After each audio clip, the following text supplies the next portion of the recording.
Hurricane season is not over. In fact, we are tracking a potential development in the central Atlantic. I made the promise that I would keep an eye out for you every hour, every day of the season, and we still have a couple of weeks to go.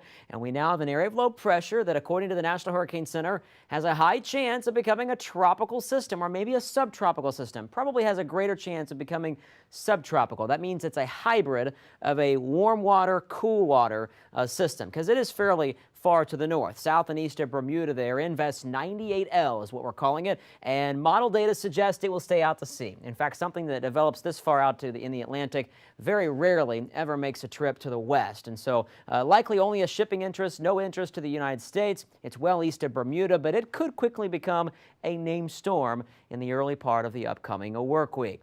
Some other items of interest out there are a cold front moving off the east coast. These fronts are protecting us here in the United States, which is common this time of year. That front moving through Monday and Tuesday will bring a chance for rain and some gusty winds on the Atlantic side of the peninsula. Then the next weather system dives in across the center part of the United States. Moisture still present here in the Gulf and the Caribbean, still some unsettled weather.